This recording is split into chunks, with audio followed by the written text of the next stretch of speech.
सहनावतु सहनौ भुनक्तु सह वीर्यं कर्वावहै तेजस्विनावधीतमस्तु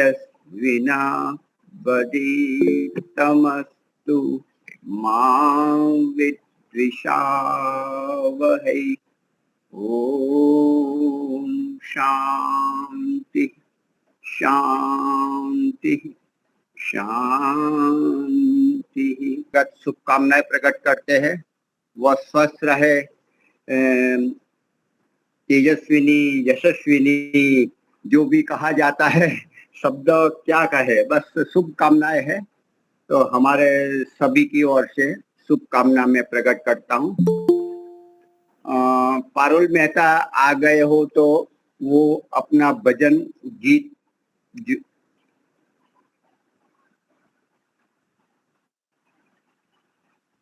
प्रेम माता जी है तो वो आप प्रारंभ करें भजन या गीत जो भी हो।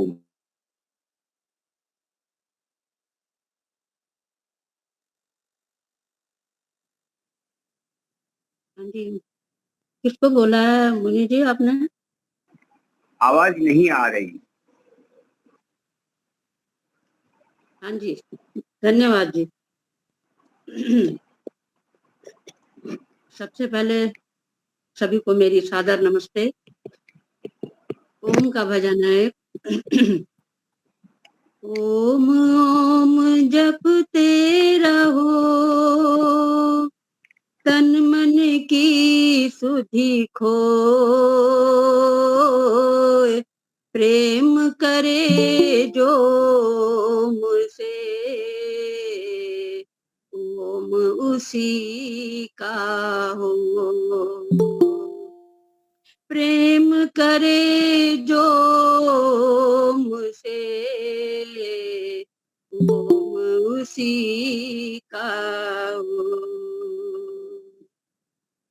ओम बोल ओम बोल ओम बोल बोल, ओम बोल ओम बोल ओम बोल बोल। ओम का अमृत है अनमोल, ओम का अमृत है अनमोल।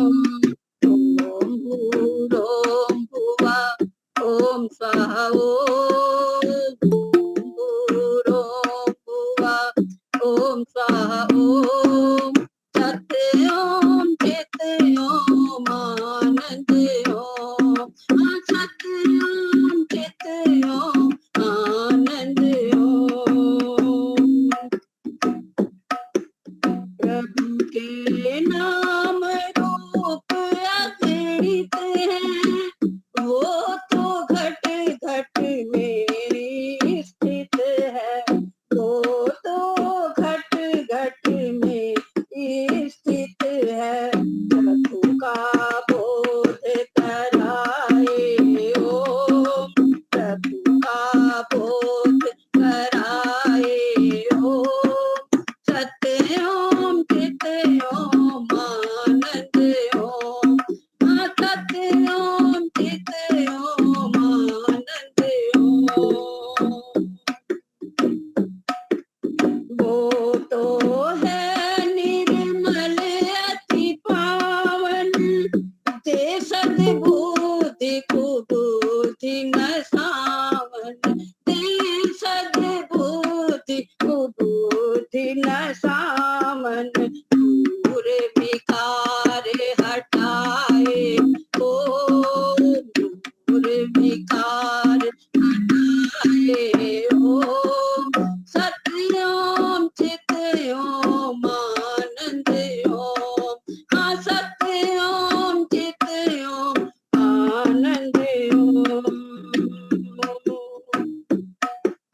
प्रभु से डरे सो निर्भय होवे, सब सुख लहे दीनता धोवे, सब सुख लहे दीनता धोवे। हर विश्वास पुकारो ओम,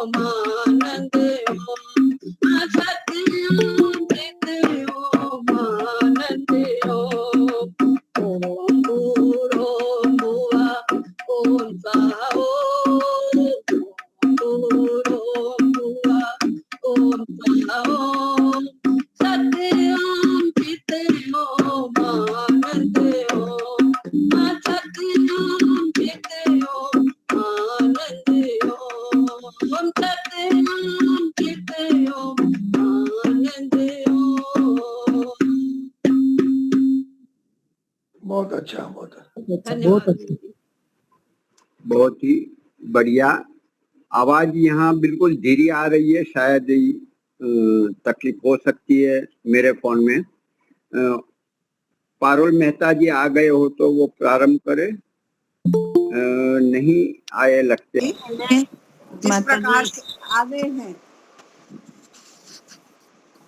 अभी ज्वाइन हो गए पारुल मेहता जी से। हाँ,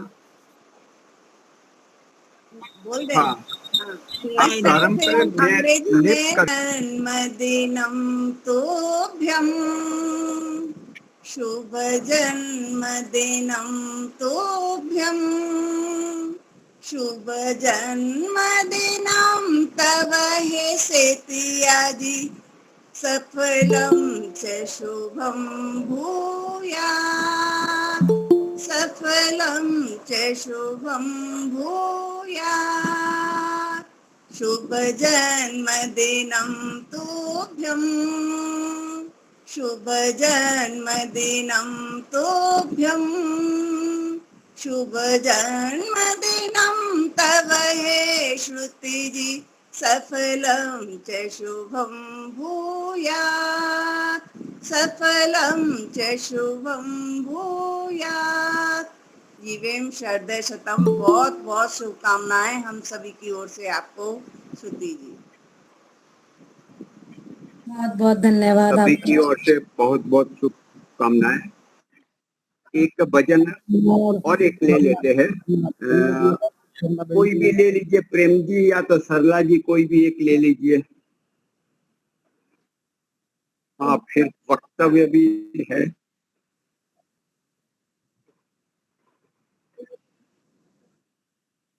श्रुति बहुत बहुत जन्मदिन की हार्दिक शुभकामनाएं। बहन जी को हाँ, प्रारंभ करें। हमारी ओर से भी हार्दिक शुभकामनाएं। बधाई हो जन्मदिन की आपको। ओम सभी को सादर नमस्ते जी। इसी पे ही बोलना है जी भजन।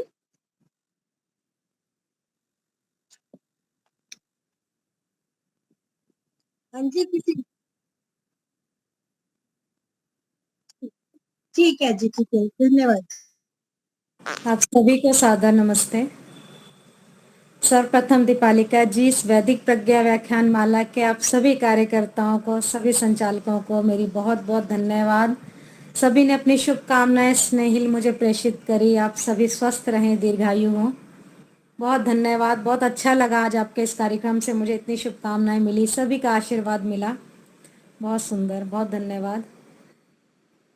मुनि जी, एक बड़ी ही सुंदर सा एक प्रसंग में पढ़ रही थी, एक प्रयास भक्ति की ओर। अभी प्रेम माता जी ने बहुत सुंदर ईश्वर भक्ति का भजन सुनाया, आनंद आ गया। और योगेश्वरी माता जी ने भी शुभकामनाएं दी। उस परमपिता परमात्मा का हम धन्यवाद अक्सर करते ही रहते हैं कि हमारा प्रयास भक्ति की ओर है कि नहीं, और हमारे को प्रभु मिलन की राह चाहिए। आज इस हमारे पास संसाधन बहुत हैं, हर चीज आवश्यकताएं हमारी बढ़ती जा रही हैं, परंतु हम उस परमपिता परमात्मा को मिलने के लिए क्या कर रहे हैं? कोई प्रयास नहीं है। क्यों? हमारे को उस प्रभु से मिलने के लिए ना धन की आवश्यकता है, ना रूप की, ना यौवन की, ना उच्च कुल की, और उससे मिलने के लिए केवल सच्ची लगन, सच्ची तड़प की आवश्यकता है। जब कोई छोटा बच्चा माता की गोद में जाने के लिए तड़प उठता है तो संसार की कोई शक्ति उसे रोक नहीं सकती।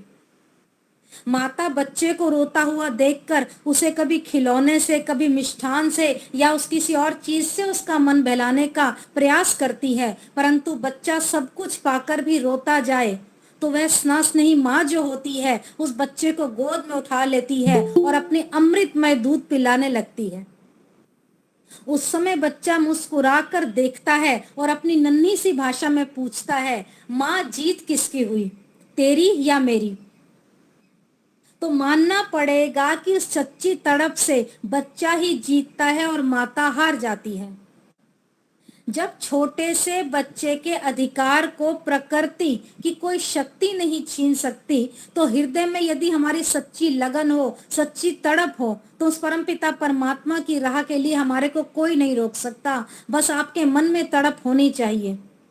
जैसे एक भूखा मनुष्य रोटी के लिए तड़पता है, एक प्यासा मनुष्य पानी के लिए तड़पता है, उसी प्रकार हमें प्रभु को पाने के लिए तड़पना होगा।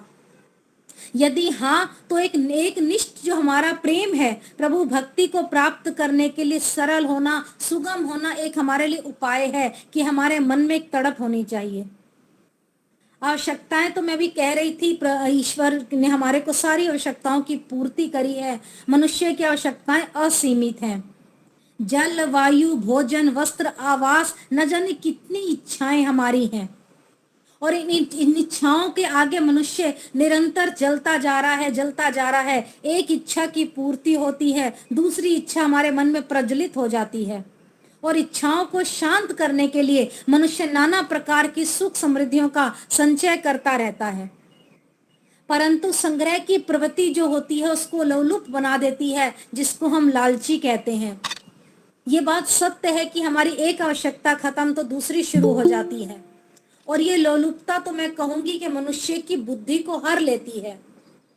इस प्रकार जो विचलित हमारा जो मन है, हमारा मानव है, जीवन जो है अशांत हो जाता है, अशांति का शिकार हो जाता है। हमारी आवश्यकताएं कभी खत्म नहीं होती। और बड़ा ही सुंदर इस लेख में लिखा था कि भृतहरि जी ने अपने वैराग्य शतक में इसका वर्णन बड़ा सुंदर किया, और आप सभी जानते हैं, भोगा न भुक्ता वयमेव भुक्तः, तपो न तयम वयमेव तप्तः, कालो न यातो वयमेव याता स्पृशणा, न जीर्णा वयमेव जीर्णः।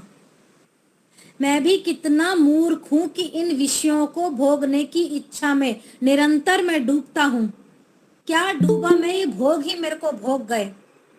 प्रभु के चरणों में ध्यान लगाकर क्या तप करता, संसार के तपों ने ही मुझे तपा दिया। मैं भोगों में अपना समय नष्ट करता रहा, परंतु समय ने ही मुझे नष्ट कर दिया। मैं ही पूरा नष्ट हो गया। मेरी तृष्णा नहीं समाप्त हुई, मेरा यौवन पूरा समाप्त हो गया, और मैं वृद्धावस्था की ओर पहुंचकर आज सब कुछ अपना गंवा चुका हूं, और मैं मृत्यु के कगार पर खड़ा हूं। इस लेख में जो लेखक है, या समझिए कवि अगर कोई बात कह रहा है, तो बड़ा ही निराशा का भाव उसके मन में भरा हुआ है। क्यों? क्योंकि वृद्धावस्था में पहुंचकर व्यक्ति ये सोचता है कि मैंने संपूर्ण जीवन क्या प्राप्त किया। विषय भोगों से तो मुझे कुछ प्राप्त नहीं हुआ, उल्टा मेरा यौवन बिल्कुल मुझसे छिन गया, मेरा शरीर क्षीण हो गया, सारी मेरी आयु नष्ट हो गई, किंतु मेरी तृष्णा की पूर्ति नष्ट नहीं हुई। तो अब पछताने से क्या होगा? सब कुछ तो नष्ट हो गया, न शरीर में शक्ति है, न आयु है। अब प्रभु के चरणों में ध्यान लगाना चाहूं तो कुछ भी मुझे प्राप्त नहीं होगा, परंतु ऐसा नहीं है। हम कहते हैं ना, उम्मीद के आधार पर हमारा जीवन चलता है, तो परंतु ऐसा नहीं है कि जो बीत गई सो बीत गई, बाकी उम्र संभालूं मैं। इस आश्रय की पंक्ति से आश्रय ये है कि मुझे पुनः परोपकार के कार्य में अपना जीवन लगाना होगा। हम यदि ये सोचकर बैठ जाएं कि वृद्धावस्था आ गई, अब मेरे बस में कुछ नहीं है, मैं अब कुछ नहीं सामाजिक कार्य कर सकता, मैं बस प्रभु भक्ति करूं और कुछ ना करूं, परंतु मैं तो यही कहूंगी कि इस अवस्था में भी आप अपने आप को परोपकार के कार्यों में लगा सकते हैं। संपूर्ण इच्छाओं की ज्ञान अग्नि में भस्म करके पुरुषार्थ भाव से शरीर की रक्षा के हेतु जो आपकी आवश्यक सीमित जो आपकी चीजें हैं, उनकी पूर्ति करने वाला मनुष्य का जीवन वही स्वामी होता है। अपने जीवन को तप में लगा दीजिए, अपने भोगों की सामग्री को एक तरफ रखकर अपने जीवन को तपस्या में भोग कर देखिए, आपको आनंद ही आनंद आएगा, और आपके जीवन के हृदय में आप शांति गंगा प्रवाहित होगी, और उसके संपर्क में आने वाला प्रत्येक मनुष्य जीवन में शांति ही अनुभव करता है, क्योंकि हमारा हृदय एक जगह, मन एक जगह ठहर गया, हमें इन चीजों की कोई आवश्यकता नहीं। एक बार जब मनुष्य के मन में हृदय में उस प्रभु को पाने के लिए जब तड़प उठता है, तो उसका विरह व्यवस्थित मन जो है, हृदय की जो वीणा है व्यक्ति के मन को झंझकोर देती है, उसे प्यार से पुकारती है, तो निश्चित ही निष्कपट होकर ब्रह्मांड की सभी दिशाओं को चीरता हुआ मन जो है करुणालय के हृदय को द्रवित कर देता है। और वे कोमल हृदय जो है अपने प्यारे प्रभु जो है भक्त को मिलने के लिए तड़प उठते हैं। प्रभु को रिझाने के लिए मैं तो कहूंगी किसी आडंबर की आवश्यकता नहीं, किसी ऐसी कोई चीज की आवश्यकता नहीं कि प्रभु को हम रिझा लें। बस आपके मन में तड़प होनी चाहिए। आप प्रभु भक्ति के भजन बोलते हैं, प्रभु भक्ति की तरफ ध्यान लगाते हैं, सत्संग में जाते हैं, आपके मन में एक तड़प है, उसको ईश्वर से मिलने के लिए कोई रोक नहीं सकता। प्रभु के दर पर आना अर्थात परोपकार के कार्यों को अपने जीवन में लगाना, साधना करना, स्वाध्याय करना, इन सब की आपको आवश्यकता है। केवल बैठकर थोड़ी देर का दिखावा हमें नहीं करना। प्रभु भक्ति के लिए आपको तड़प के साथ साथ स्वाध्याय भी करना है, साधना भी करनी है, अपने जीवन को परोपकार में, यज्ञ में, योग में भी बनाना है। और यदि आपको कोई सामान चाहिए तो आपको सबसे पहले ये पता करना होगा कि ये सामान किस नगर में अच्छा मिलता है। फिर उस नगर में बढ़िया सा बाजार देखिए, आपको कहाँ सस्ता अच्छा सामान मिलता है, यही पता करके ही आप जाएंगे, अन्यथा नहीं जाएंगे। परंतु यदि आप ईश्वर को पाना चाहते हैं तो कहीं भी जाने की आवश्यकता नहीं। कहते हैं जिस प्रकार वायु हमारे चारों ओर प्रत्येक क्षण रहती है, हमें दिखाई नहीं देती, उसी प्रकार परमपिता परमात्मा भी हमारे चारों तरफ विद्यमान होता है। वो सर्वव्यापक है, सर्व अंतर्यामी है। सर्वदृष्टा होने के कारण हमारी प्रत्येक कृति को, हमारी विचारधारा को और हमारी बुद्धि को, हमारे कर्मों को हर प्रकार से प्रभु देखता है। अतः हमें परमात्मा के सूक्ष्म रूप को देखने के लिए हमें अपनी बुद्धि भी सूक्ष्म करनी होगी। और ये विषय विकार जो संसार के हैं, हमारी बुद्धि पर मोटी परत जम गई है इन चीजों की। हमें हर समय चीजें चाहिए। हमें उस परमपिता परमात्मा का साक्षात्कार नहीं होगा जब तक हम अपनी बुद्धि की मोटी परत को नहीं हटाएंगे, उस प्रभु को पाने का प्रयास नहीं करेंगे। और उसको परतों को हटाने के लिए विस्तृत ज्ञान की सुख सुविधाओं का संग्रह हमें करना है। और सुविधाएं क्या है? साधना करना, स्वाध्याय करना, जैसे मैंने आपको भी बताया। और संग्रह की प्रवृत्ति जो है व्यक्ति को लोलुप बना देती है, लालची बना देती है और उसकी बुद्धि को हर लेती है और व्यक्ति जो है अशांत हो जाता है अपने जीवन में। ये बात मैंने आपको भी बताई। और भृतहरि जी ने अपने वैराग्य शतक में और भी बड़ा सुंदर लिखा, भोगा न भुगता वय में भुगता। ये मैंने आपको बताया, बहुत ही सुंदर ये पंक्तियां जब उन्होंने लिखी, आज इन बातों को अपने जीवन में हम लागू करें, अपने आप को आत्मज्ञान करें, तो हमें लगता है कि हम लोग सिर्फ चीजों को भोगते चले जा रहे हैं। उस प्रभु को पाने की तड़प हमारे हृदय में नहीं है। कहते हैं जिस प्रकार एक मृग होता है, कस्तूरी की सुगंध में झूमता हुआ वन में घूमता है, इधर उधर पेड़ पत्तों में घूमता रहता है, उसे सुगंध वास्तव में नहीं मिलती। वास्तविकता ये सुगंध जो उसकी नाभि में है, परंतु उसको ज्ञान नहीं होता। और जब मृग को सुगंध का स्रोत मिल जाता है, उसकी सारी क्रियाएं वहीं रुक जाएंगी। अब वो मृग अपनी नासिका को नाभि के साथ लगाकर शांति से बैठ गया। इस प्रकार परम पिता परमात्मा हमारे अंग संग है, परंतु बुद्धि की मोटी परतें इसमें बाधा बनती हैं। इसके लिए हमें क्रियाशील बनना है, स्वतः अभ्यास करना है, वैराग्य को भी अपने जीवन में और स्वाध्याय को अपने जीवन का अंग बनाना होगा। हमें अंतर्मुखी बनना होगा, प्रभु का साक्षात्कार तभी हो पाएगा। आज मुझे कोई कहे थोड़ी देर मंदिर में जाकर बैठ जाए, गुरुद्वारे में बैठ जा, परमपिता परमात्मा का साक्षात्कार हो जाएगा, तो ऐसा कभी नहीं हो सकता। कहते हैं यदि पृथ्वी पर तैयार होकर कोई कृषक जो है, किसान बीज डालता है, उसका कोई कारण नहीं है कि उस बीज को अंकुरित होने से कोई रोक सके।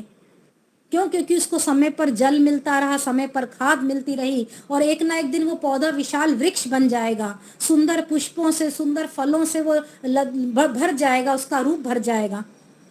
और इस प्रकार जो साधक होता है अपनी योग साधना से, अंतःकरण से पृथ्वी रूपी प्रभु को अनुग्रह करके अपनी ज्ञान रूपी वर्षा उस पर डाल दे, निश्चित ये बीज आपका अंकुरित हो जाएगा। अब प्रयास करके देखिए उस प्रभु को पाने के लिए।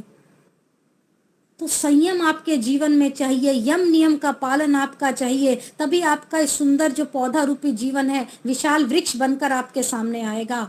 इसको सरलता से समझने के लिए या समझाने के लिए छोटा सा दृष्टांत बताना चाहूंगी कि एक बार एक व्यक्ति को बंदर पसंद आ गया। अब उस बंदर को पकड़ने के लिए कुछ प्रयास करना चाहता था। उस व्यक्ति ने बंदर को पकड़ने के लिए एक लोटा लिया। उस लोटे में उसने बहुत सारे चने डाल दिए और उस लोटे को वृक्ष की जड़ से बांध दिया। अब उसने देखा कि लोटे में चने हैं। बंदर ने जब देखा, भुने चने आप सभी को पता बंदर को बहुत ही पसंद हैं। उसने सोचा क्यों ना मैं ये लोटा उठाऊं और पेड़ पर जाकर आराम से बैठकर खाऊंगा। उसके मन में ये कामना जागी। जब उससे लोटा उठाया नहीं गया क्योंकि वो पेड़ की जड़ से बंधा हुआ था, तो उसने सोचा चलो इसमें से मुट्ठी भर चने में उठा लेता हूँ। और जब उसने अपना हाथ उस लोटे में डाला तो मजबूती से चनों को पकड़ा, तो चने हाथ में होने पर उसकी मुट्ठी थोड़ी बड़ी हो गई, मोटी हो गई हथेली, और उसका हाथ उस लोटे से बाहर नहीं निकल पाया। अज्ञानी बंदर ने सोचा अब उसके हाथ को लोटे ने पकड़ लिया। वो घबरा गया। बहुत अधिक प्रयत्न के बाद जब उसका हाथ बाहर नहीं निकला, तब उसने क्या किया, बैठा रहा, हार कर थक कर कुछ नहीं कर पाया, प्रयास तो करता रहा। इतने में वो व्यक्ति आ गया, उसने बंदर को दबोच लिया। क्यों, बंदर थक चुका था। बंदर जैसे लोभवश लालचवश अपने चनों को नहीं छोड़ पाया, इसी प्रकार हम भी संसार में रहते हैं। हमारे व्यवहार में हमारे परिवार का जो मोह है, हमारा धन एकत्रित करने में हम इतना व्यस्त हो गए हैं, हमें कुछ नहीं सूझता। यदि वह बंदर लोभ में लालच में ना आता तो वो बच सकता था। इसी प्रकार हम भी उस बंदर के समान विभिन्न प्रकार के काम में, क्रोध में, लोभ में, अहंकार में, इन सब रूपी चनों में फंसे हुए हैं। परंतु बंधुओं, ये धन हमारा हमारे साथ नहीं जाएगा। धर्म कर्म में लगा हुआ धन हमारी पूंजी बनेगा। भवन है, ये गाड़ियां हैं, ये साजो सामान है, ये हमारे साथ जाने वाला नहीं है। जाएगा तो हमारे साथ हमारा मन, हमारी आत्मा जाएगी, हमारा आचार, हमारा व्यवहार, हमारा सद्व्यवहार, हमारे कर्म हमारे साथ जाएंगे। और इसलिए ठीक ही कहा गया है कि इस प्रभु से साक्षात्कार के लिए ना तो धन की आवश्यकता है, ना रूप की, ना यौवन की। और यजुर्वेद के 40वें अध्याय के प्रथम मंत्र को अपने जीवन का आप अंग बना लीजिए। और इस मंत्र से आप सभी विदित हैं, ओम ईशावास्यमिदं सर्व यत्किंच जगत्यान जगत तेन तक्तेन भुंजिथा माँ गृधा कस्य विद्नम सिद्धनम, कि है ये सब कुछ जो कुछ इस पृथ्वी पर चराचर वस्तु है ईश्वर से आच्छादित है। और ईश्वर, उसी ईश्वर के दिए हुए पदार्थों को त्याग पूर्वक उपभोग करते हुए किसी के आप धन का लोभ मत करिए। ये सब मेरा है, मेरा है, ये सब लोभ को छोड़ दीजिए आप जीवन में। आप उस जीवन को चलाने के लिए वस्तुओं का उपभोग अवश्य करिए, परंतु उसके लालच में, लोभ में ना पड़िए। क्यों? क्योंकि आप उस चीज में लिप्त मत होइए। जिस प्रकार कमल का फूल जब खिलता है, कीचड़ में रहकर भी अपने आप को सुंदर खिलाकर अपने संसार को, अपने जीवन को उसमें लिप्त नहीं करता, हमें भी इससे उदाहरण से समझना चाहिए कि अपने जीवन को संसारिक कार्यों में, संसारिक बाधाओं में लिप्त नहीं करना, ज्ञान पूर्वक मार्ग अपनाते हुए अपने जीवन को सार्थक करना है, श्रेष्ठ और उत्तम मार्ग अपनाना है, स्वाध्याय करना है, संध्या करनी है, नित्य यज्ञ करना है, यम नियम का पालन करना है, तब उस प्रभु मिलन की राह हमें मिल पाएगी। तो परमपिता परमात्मा की राह इतनी आसान नहीं है, उसके लिए इतना तप करना पड़ता है। मैं तप की बात छोटी सी कहकर अपनी वाणी को विराम दूंगी। मैं कहीं पढ़ रही थी कि तप क्या है। आज के जमाने में तप को लोग समझते क्या हैं। कुछ लोग कई कई वर्षों तक एक हाथ ऊपर करके खड़े रहते हैं, उसको तप मानते हैं। कुछ लोग ने ऐसा लिखा कि मैं 10-12 वर्ष तक बाहर नहीं आऊंगा, दुनिया नहीं देखूंगा, उसका भोजन पानी खिड़की से जाता रहा, ये भी तप मानकर वो जीवन चला रहा है। ये सब तप नहीं है। एक बार एक व्यक्ति ने सोचा कि मेरे सामने ये दिया जल रहा है, जब तक इस दिए की लौ बुझ नहीं जाती मैं भोजन नहीं करूंगा, ये मेरा तप है। तो उस व्यक्ति के घर में नई नवेली बहू आई हुई थी। उसने देखा कि ससुर जी दिया जलाकर बैठे हैं। जैसे ही वो लौ बुझने लगी, उसने फिर से तेल डाल दिया उस दीपक में। फिर वो लौ बुझने लगी, उसने फिर तेल डाल दिया उस दीपक में। वो लौ जो है बुझने का नाम नहीं ले रही थी। हार कर वो व्यक्ति उठा और बड़ा ही खींच गया ससुर जी बहुत मतलब खींच चुके थे, हार कर उन्होंने तप छोड़ दिया। क्या इन्हीं का नाम तप है? मैं आप सभी से पूछना चाहूंगी, तप तो है द्वंद्वों का नाम। आप लाभ हानि मान अपमान सुख दुख में आपका जीवन सम होना चाहिए, आपकी आवश्यकताएं सीमित होनी चाहिए, ये तप वाला जीवन माना जाता है। तो हमारे को ऐसा जीवन व्यतीत करना है, हमारा जीवन तपों से भरा हो, लेकिन किस प्रकार से तप होने चाहिए, दिखावा नहीं करना हमें। इसी प्रकार भक्ति की राह पर एक प्रयास भक्ति की ओर करिए, उस प्रभु की राह को पकड़िए, आत्म साक्षात्कार करते हुए उस प्रभु को जरूर आप प्राप्त कर पाएंगे। ये थोड़े से विचार मैं आप सभी के समक्ष रखना चाहती थी, उस प्रभु की राह कैसे प्राप्त हो। मुझे बड़ा सुंदर सा सरल सा लेख लगा और मेरा मन करा कि मैं अपने विचार आप सभी के समक्ष रखूं और 2 पंक्तियां कहकर अपनी वाणी को विराम दूंगी। प्रभु तेरी शरण में हम सब आए, प्रभु तेरी शरण में हम सब आए, शरण में आए प्रभु शीश झुकाए, शरण में आए प्रभु शीश झुकाए। तेरे खजाने भरे मेरे दाता, तेरे खजाने भरे मेरे दाता, क्या मांगू मैं तुझसे विधाता, क्या मांगू मैं तुझसे विधाता, बिन मांगे ही सब बरसाए, प्रभु तेरी शरण में हम सब आए, शरण में आए प्रभु शीश झुकाए। माटिया कंचन सब स्वीकारूं, माटिया कंचन सब स्वीकारूं, तू बिसराए मुझे मैं ना बिसारूं, तू बिसराए मुझे मैं ना बिसारूं, तेरे चरणों में रहूं शीश झुकाए, प्रभु तेरी शरण में हम सब आए, शरण में आए प्रभु शीश झुकाए।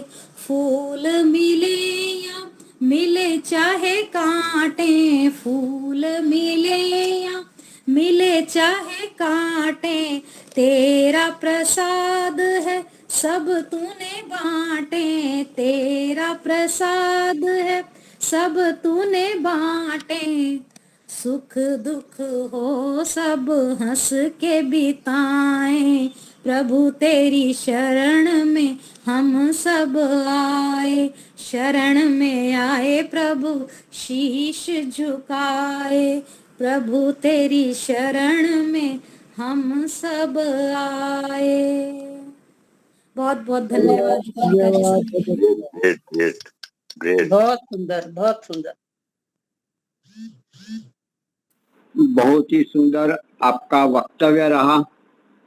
आपने अपने वक्तव्य में कहा कि आज मनुष्य अशांत है, इच्छाएं बहुत बड़ी हुई है, लोभ लालच में मन बिगड़ चुका है, अशांत है, आवश्यकता खत्म होती नहीं।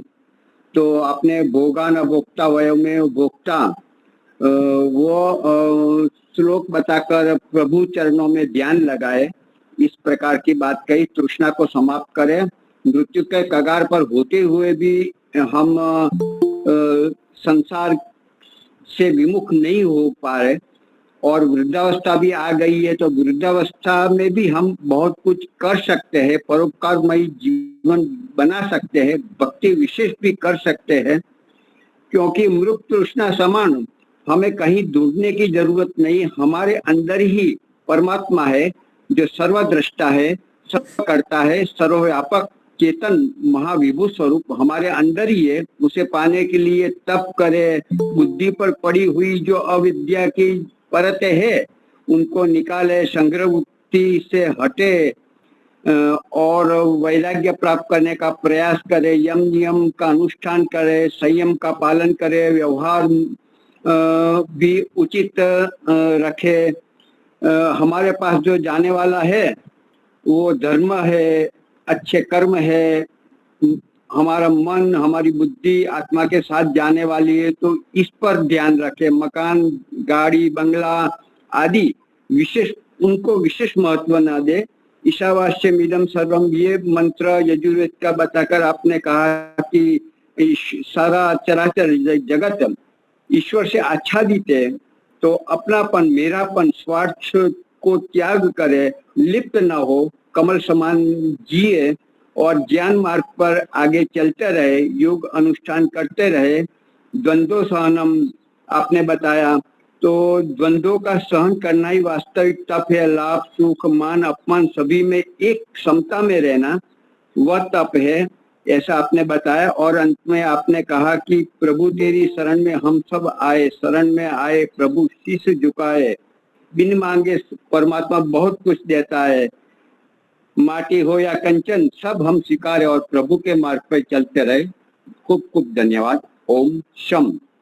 अभी वक्ता लीलावती जी है, तो आप अपना वक्तव्य विचार प्रस्तुत करें। गायत्री मंत्र से ईश्वर की स्तुति प्रार्थना उपासना करेंगे। ओम भूर्भुवः स्वः तत्सवितुर्वरेण्यं भर्गो देवस्य धीमहि धियो यो नः प्रचोदयात्। सबका रक्षक, जगत के सब जीवों का आधार, जो प्राणों से भी प्रिय और स्वयंभू है, जिसके संसर्ग मात्र से संसार के सारे प्राणी सभी क्लेश और दुखों से मुक्त हो जाते हैं, जो नानाविध जगत में सर्वत्र व्यापक होकर सबका पालन और पोषण करता है, सकल जगत का उत्पादक, सब ऐश्वर्य का दाता, जिसकी प्राप्ति में सभी की सब आशाएं एवं अभिलाषाओं की पूर्ति है, उस पवित्र परमात्मा के पवित्र तेज को हम अपने हृदय में धारण करते हैं। वो परमात्मा हमारी बुद्धियों को निकृष्ट मार्ग से निवृत्त करके उत्कृष्ट मार्ग की ओर प्रेरित करे। आदरणीय मुनि जी, वंदनीय मातृशक्ति, आर्य सज्जनों, संचालिका बहन दीपालिका जी, सबको सादर नमस्ते।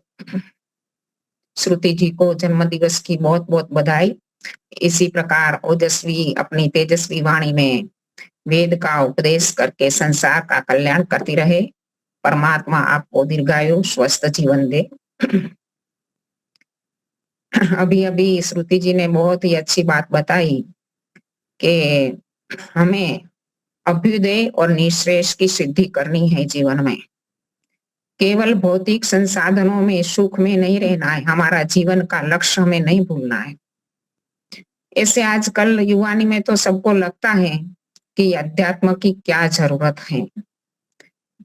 ऐसे विज्ञान ने भौतिक संसाधन हमारे सुख के लिए बहुत दे दिए, इसमें ही हम सारे दिन, सारा जीवन उधेड़-बुन में लगे रहते हैं और इसमें ही लिप्त हो जाते हैं। लेकिन वेद हमें उपदेश देता है कि इन सारे संसाधनों का उपयोग करना है, लेकिन इसमें लिप्त नहीं होना है, त्याग पूर्वक भोगना है। वो हमारे लिए साधन है, साध्य नहीं है।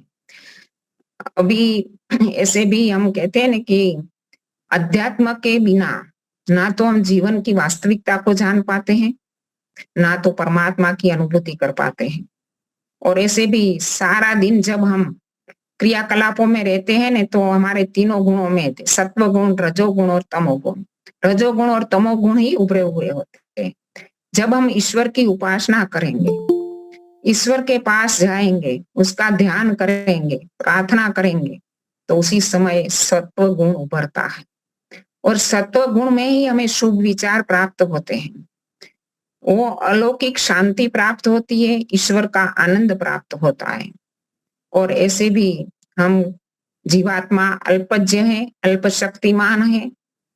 हम प्रकृति से जुड़ते हैं तो प्रकृति से सुख और दुख की प्राप्ति हमें होती है, लेकिन वो आनंद की तलाश हमें सदा से है। वो आनंद के लिए हम दौड़ते रहते, भागते रहते, लेकिन सांसारिक चीजों में वो आनंद प्राप्त नहीं है। ये वास्तविक सत्य है। और उस आनंद के लिए हमें ईश्वर से ही जुड़ना पड़ेगा और ईश्वर से जुड़ने से ही हमें वो आनंद प्राप्त होगा और हमारा जीवन का लक्ष्य पूर्ण होगा। ईश्वर हमें सामर्थ्य देगा, शक्ति देगा, ज्ञान देगा, बल देगा, जो संसार की कोई चीजों से हमें प्राप्त नहीं होगा। तो गत सत्संग में मैंने संध्या के विषय में जो हमारा सन्नो देवीर विष्टय पहला ही मंत्र हमें अभ्युदय निःश्रेष्ठ के बारे में बता रहा है। तो इसमें भावात्मक रूप से हम देखें कि परम पिता परमात्मा से हमने प्रार्थना करते हैं। थोड़ा सा संक्षिप्त में भावार्थ बता दूं तो वही है कि इस परम पिता परमात्मा से हम प्रार्थना कर रहे हैं, हे ईश्वर तू मुझे जो भी पदार्थ चाहिए, जो भी सुख के साधन चाहिए, उनकी वर्षा ईश्वर करता रहे और मेरी अंदर मेरी बुद्धि में ऐसी प्रेरणा भरो कि मैं आपकी अनुभूति इन संसार की जो आपकी द्वारा सुख दिया जा रहा है, जो सुख के पदार्थ प्राप्त हो रहे हैं, तो उन पदार्थों में आपकी अनुभूति कर पाऊं। यदि इसी प्रकार हम ईश्वर के द्वारा जो सुख की वर्षा हो रही है उसके अंदर ईश्वर की अनुभूति कर पाएंगे तो अवश्य ही हम ईश्वर से जुड़े रहेंगे पूरा दिन। और ऐसे भी कहा है ना कि आस्तिक कौन है या नास्तिक कौन है। हमारे आचार्य ज्ञानेश्वर जी कहते थे कि जब व्यक्ति ईश्वर की उपासना करता है तब आस्तिक है और प्रकृति की उपासना करता है तब नास्तिक है। तो ईश्वर की उपासना से हम कब जुड़ेंगे? जब ईश्वर के दिए हुए पदार्थों में हम उसकी अनुभूति करेंगे तब। अभी ईश्वर की अनुभूति करने के लिए बहुत दूर जाने की जरूरत नहीं है। संध्या का मंत्र में दूसरा मंत्र क्या बता रहा है कि दूर जाने की आवश्यकता ही नहीं है। हमारा शरीर ही हमने ईश्वर की कृपा का, ईश्वर की सत्ता का एहसास करा रहा है। ओम वाक वाक, ओम प्राण प्राण, ओम चक्षु चक्षु, ओम श्रोत्रम श्रोत्रम, ये क्या है? हमारी वाणी जो हम बोल रहे हैं जिस वाणी से, ये तो हमारी जीवा तो एक जड़ और निर्जीव पदार्थ है। उनमें ये शक्ति कहाँ से आ रही है? मैं तो अल्पज्य जीवात्मा हूं, मैं शक्ति मेरे पास नहीं है कि मैं वाणी से उच्चारित कर सकूं शब्द। सृष्टि की शुरुआत में भी ऐसे बताया जाता है ना कि 4 ऋषियों के माध्यम से हमें वेदों का ज्ञान प्राप्त हुआ। तो उन्होंने कहा, कई लोग कहते हैं विद्वान कि ऐसे वेद परम पिता परमात्मा ने ऋषियों द्वारा प्राप्त किया है, करवाया है, लेकिन ये ऋषियों की संरचना है। परमात्मा ने उसमें भाव भर दिए, प्रेरणाएं भर दी और ऋषियों ने अपने शब्द में व्यक्त कर दी। लेकिन वेद कहता है कि ऐसा नहीं है, वो परमात्मा की ही वाणी है। मंत्र का एक एक शब्द, एक एक पद, एक एक अक्षर, एक एक मात्रा, एक एक स्वर ईश्वर की देन है। इसलिए तो हम कहते हैं कि वेद वाणी ईश्वर की वाणी है, कोई ऋषियों की संरचना नहीं है। वेदवाणी इस ऐसी चीज नहीं है कि वो 4 ऋषियों के अंदर ऐसे भाव और प्रेरणाएं भर दी और उन ऋषियों ने अपने मुख से उच्चारित अपने शब्दों में की। वो शब्द भी ईश्वर के हैं, वो वाणी भी ईश्वर की है, वो मानवीय भाषा नहीं है। वेद कोई मानवीय भाषा की कृति नहीं है, वो ईश्वरीय भाषा है, वैदिक भाषा है। और इसलिए उसका वैदिक भाषा की संरचना भी अलग है। आज भी कहते हैं ना कि उनके जो भाष्य हुए उनमें कई लोगों ने ऐसे अर्थ का अनर्थ कर दिया, लेकिन उनकी एक भी मात्रा में, एक भी स्वर में, एक भी पद में, एक भी अक्षर में वो कुछ भी परिवर्तन नहीं कर पाए।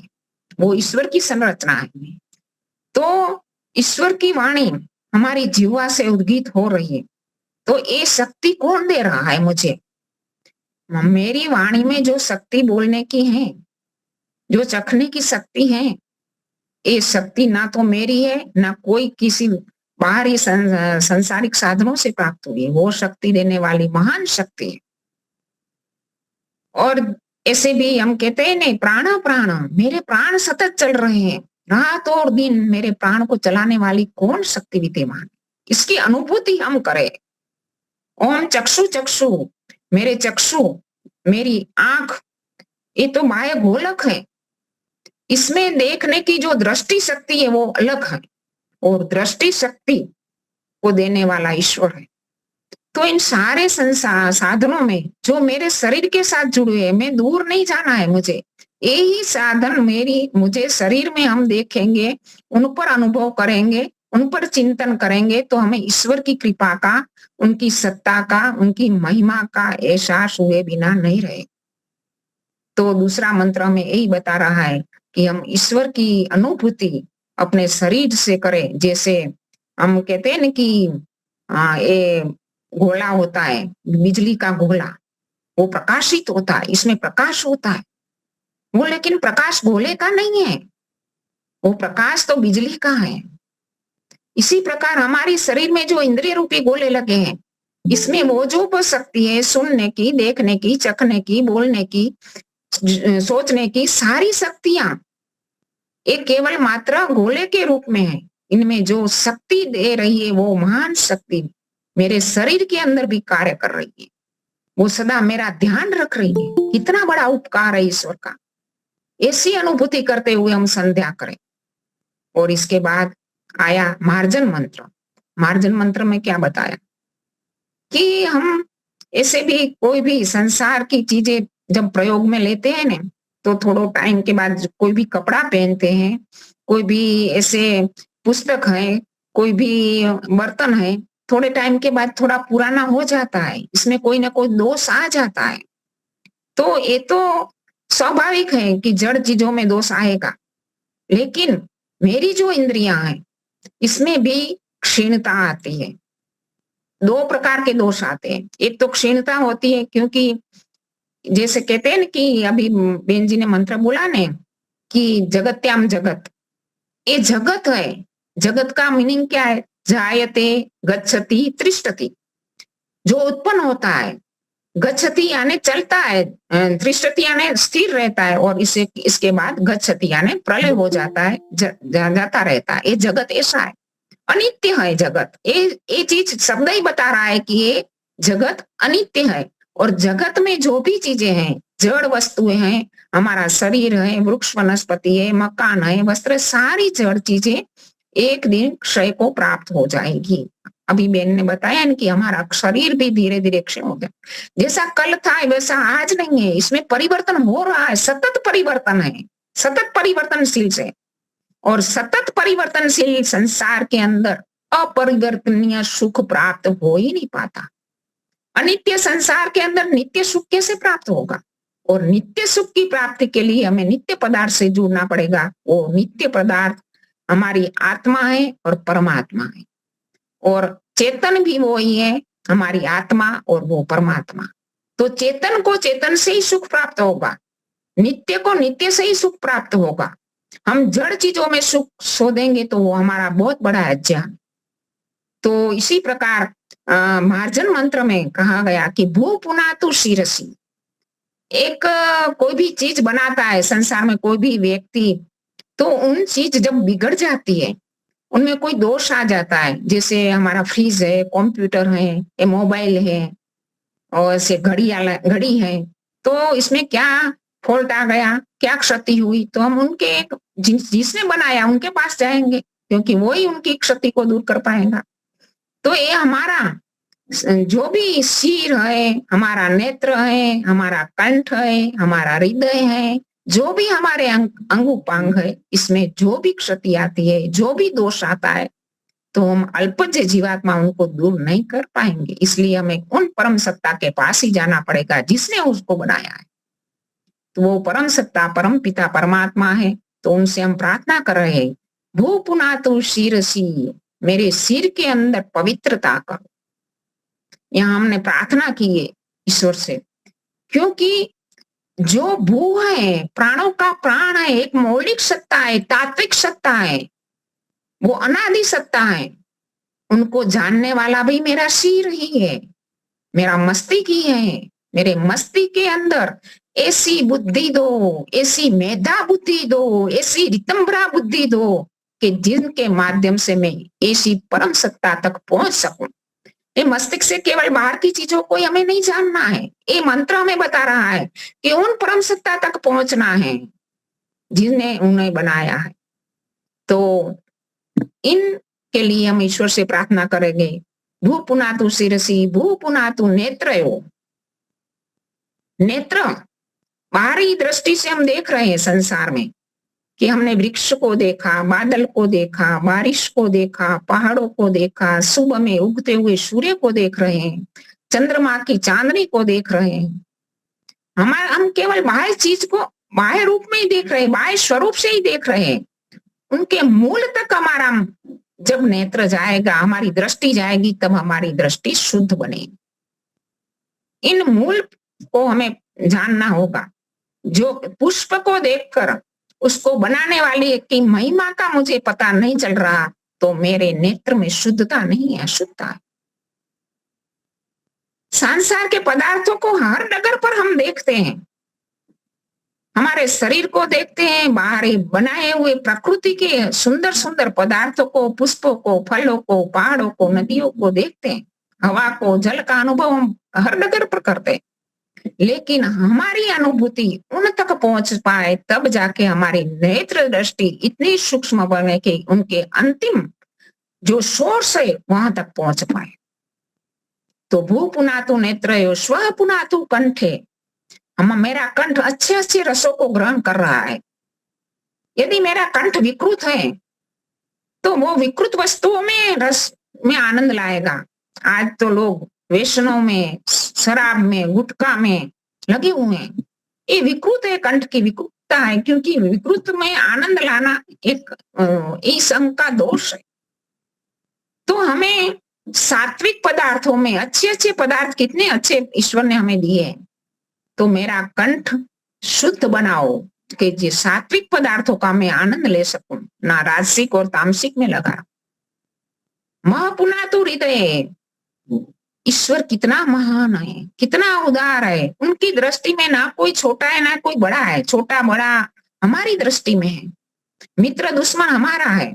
ईश्वर की दृष्टि में कोई छोटा बड़ा नहीं है, कोई मित्र दुश्मन नहीं है। ईश्वर सबको समान रूप से सब पर कृपा कर रहा है। और ईश्वर तो इतना महान है कि उनको अपने लिए कुछ नहीं चाहिए। हम मानस पुत्रों के लिए सारे संसार के उपभोग प्रस्तुत कर रहा है। लेकिन हमें देखना होगा कहीं मेरा हृदय तो छोटा नहीं हो रहा, संकीर्ण नहीं हो रहा, मेरी भावनाओं में तो संकीर्णता नहीं आ रही। मैं अपने स्वार्थ को ही देखता हूं या दूसरों के हित को भी देखता हूं। मैं आत्मा कहाँ कैसा हूं?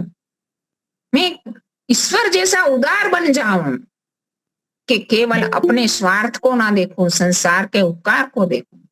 हमारे ऋषि ने तो हमें संदेश दिया है कि आर्य समाज का उद्देश्य संसार का उपकार करना है। तो हम आर्य समाजियों का हृदय तो संकीर्ण होना ही नहीं चाहिए, उसमें तो उदारता ही होनी चाहिए, क्योंकि हमें अपना स्वार्थ एक और रखेंगे तभी संसार का उपकार कर पाएंगे। स्व म पुनातु हृदय तप पुनातु पादयो। तप आनी उष्णता, अभी बहन ने कहा था ना तप के विषय में। तप किसको कहते हैं? जिसमें उष्णता आनी, तपना पड़ता है, कुछ छोड़ना पड़ता है, कुछ सहना पड़ता है। उष्णता, गर्मी, गति, जैसे हम अग्नि में या सामग्री में डालते हैं ना हवन में, तो वो अग्नि तपती है, उष्णता होती है, लेकिन उसमें गति होती है। जहां तप है वहां गति है, प्रगति है। मेरे पाद, मेरे पांव कभी भी ऐसे आलसी ना बने, निकम्मे ना बने। हम कभी निकम्मे ना बने। ईश्वर ने कितना सामर्थ्य दिया है हमें, कितने साधन दिए हैं। हम ऐसे सोचे तो ईश्वर ने जितना कुछ हमें दिया है, सामर्थ्य, शक्ति, इतना हम इसके पूरे का पूरा हम उपयोग करते हैं क्या? नहीं करते। हम कितना फाजल समय ऐसे ऐसे व्यस्त कर देते हैं, समय का भी उपयोग नहीं करते, ना अपनी शक्ति सामर्थ्य का पूरा उपयोग करते हैं। ऐसे जीवन तो चला जाएगा, लेकिन यदि हमने अपनी शक्ति और सामर्थ्य का सदुपयोग नहीं किया तो हमारा जीवन की सार्थकता नहीं बनेगी। हम जितना हो सके, अभी कहते हैं कि जीवन की संध्या वेला आ गई, बचपन बीत गया, युवानी जाती रही, ये जीवन की संध्या आ रही है। लेकिन फिर भी शरीर में जो भी शक्ति बची है, इन शक्ति से जो करने योग्य कार्य उसमें लग जाओ, क्योंकि समय बीतता जा रहा है। जितने शुभ कार्यों की संपत्ति हम यहाँ से प्राप्त कर सके इतनी करते चले। अपने संस्कारों को धोते चले, अपने संस्कारों को उत्तम उत्तम बनाते चले। और जितना ज्ञान विज्ञान हमें इस मस्तिष्क से प्राप्त हो, जितना समय मस्तिष्क चल रहा है, तब जल्दी करे कि इससे जितना हो सके ज्ञान के समुद्र में से थोड़ा भी अपने पास ले पाए तो ले सके, क्योंकि यही मूड़ी है, यही हमारी संपत्ति है जो हमारे साथ आने वाली है। तप पुना तो पादयो, मेरे पांव में पवित्र करो। ईश्वर सतत क्रियाशील तत्व है, वो कभी निकम्मा नहीं देता, ना रात ना दिन ना वर्ष ऋतु कुछ भी उसके लिए नहीं है, वो तो सतत क्रिया में लगा है। ज्ञान और क्रिया उनका स्वाभाविक गुण है और उनके लिए तो कुछ नया ही नहीं। तो हम उनके मानस पुत्र क्यों आलस में पड़े रहे, क्यों अपनी शक्ति और सामर्थ्य का प्रयोग ना करें। हमारे पांव में, मेरे पांव में इतनी पवित्रता भर दो कि मैं कभी भी इसी समय, मेरे जीवन का जो अमूल्य समय है, इसमें मैं निकम्मा ना बनूं, लेकिन जितना हो सके इतना संसार के कल्याण के लिए, अपने जीवन की उन्नति के लिए प्रयासरत रहूं। ओम तप पुनातु पादयो, ओम सत्यम पुनातु पुनः शिरसि, फिर से सिर में पवित्रता मांगिए, क्योंकि सिर ही विचारों का केंद्र है। यदि सिर ठीक है तो सारी इंद्रियां ठीक चलेगी, नेत्र ठीक चलेगा, जीवा ठीक चलेगी, हाथ पांव ठीक चलेंगे, हमारे विचार ठीक रहेंगे। तो सिर की पवित्रता सबसे बड़ी पवित्रता है, विचारों की पवित्रता सबसे बड़ी पवित्रता है। विचार पहले है, कार्य बाद में है। जब हमारे विचार शुद्ध बनेंगे, पवित्र बनेंगे, तभी हमारे कार्य अच्छे बनेंगे, शुभ बनेंगे, पवित्र बनेंगे। और खम ब्रह्म पुतान्तु सर्वत्र, क्योंकि हर एक क्रिया की मूल में तो ईश्वर है। परमपिता परमात्मा ने ये शरीर रूपी अमूल्य देन हमें दी है, अमूल्य उपहार दिया है, लेकिन उनकी एक एक क्रिया के अंदर वो बैठा हुआ है, हमें शक्ति दे रहा है, सामर्थ्य दे रहा है। और हमें उन परमात्मा से ये मांगना है कि तू ईश्वर सब जगह है, हर एक क्रिया की शुरुआत में है, हर एक पदार्थ के मूल में ईश्वर है। इसलिए तो महर्षि दयानंद ने कहा कि सब सत्य विद्या और जो पदार्थ विद्या से जाने जाते हैं, उन सब का आदि मूल ईश्वर। तो ईश्वर से ही हमें ये मांग रहे हैं कि ईश्वर तू मेरे इन अंग उपांगों में इतनी पवित्रता भर दे कि मैं उनका अथाह योग प्रयोग करूं और जीवन को सार्थक बनाऊं। यही भाव हमें इस मंत्र में लाना है। और हमारा मन इस प्रकार पवित्र बन जाएगा, बुद्धि पवित्र बन जाएगी, तब जाके हम ईश्वर को प्राणायाम मंत्र के द्वारा ध्यान करेंगे। ये संध्या की शुरुआत के जो मंत्र हैं ने, ये हमें संध्या की पूर्व तैयारी करवा रहे हैं।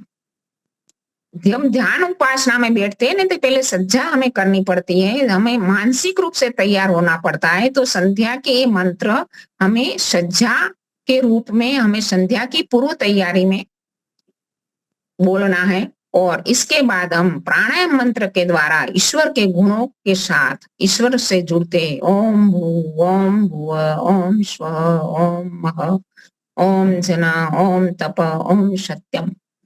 तो इसी प्रकार प्राणायाम मंत्र, इसका नाम बताया गया कि प्राणायाम मंत्र है। इनमें हम प्राणायाम भी साथ में कर सकते हैं और चित्त को एकाग्र बनाकर उस पवित्र मन से ईश्वर को ध्यान कर सकते हैं। और आगे का अगमर्षण मंत्र है, इसको अभी टाइम भी होने आया है, तो मैं थोड़ा सा उसके जो टाइटल के विषय में ही बताती हूँ, मंत्र के अंदर हम नहीं जाएंगे। तो अगमर्षण, ऐसे हर एक मंत्र का अलग अलग नाम है। ऐसे कहते हैं कि जिन ऋषि ने उस मंत्र का करता तो कोई ऋषि है ही नहीं, मंत्र मूल तो ईश्वर की रचना है। और लेकिन मंत्र दृष्टा के रूप में, जैसे कहते हैं ना कि समाधि अवस्था में जाकर वो उन्होंने मंत्रों का साक्षात किया वो ऋषि मंत्र दृष्टा है, और उनके सम्मान के रूप में उनका नाम मंत्र की शुरुआत में लिख दिया जाता है। और महर्षि दयानंद ने कहा कि संस्कृत में एक शब्द के अनेक अर्थ होते हैं, इसलिए मंत्र का देवता लिखना आवश्यक है। देवता इसलिए लिखा जाता है कि मंत्र का विषय क्या है, प्रकरण अनुसार शब्द का अर्थ लेना है, इसलिए देवता जानना आवश्यक है। और यहाँ अगमर्षण जो मंत्र बताया गया है, इसमें अगमर्षण ऋषि का नाम है। इन अगमर्षण सुक्त है, ये ऋषि के नाम से है और इन ऋषि का नाम है और उसका नाम अर्थ ये भी होता है कि पापों का अगमर्षण, मानी मर्षण करो किसका, तो पापों का।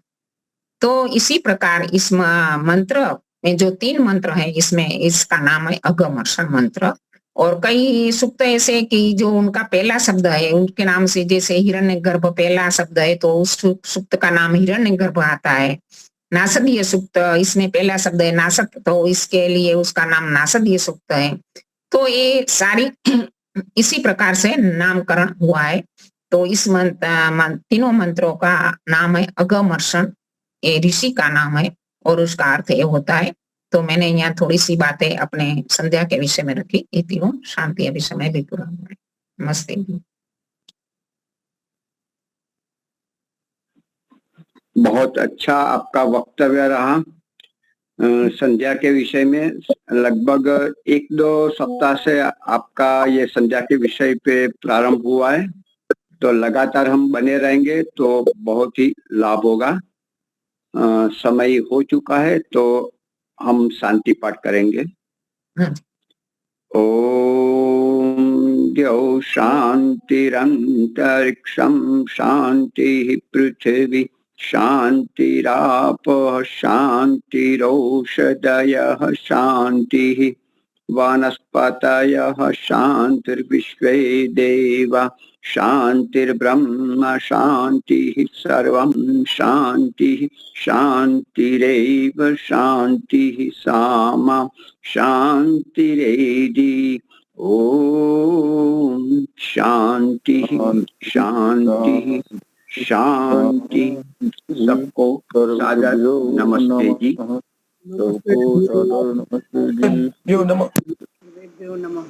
सभी कक्षा, हमारी कक्षा एक परिवार बन चुकी है, ऐसा होना ही चाहिए।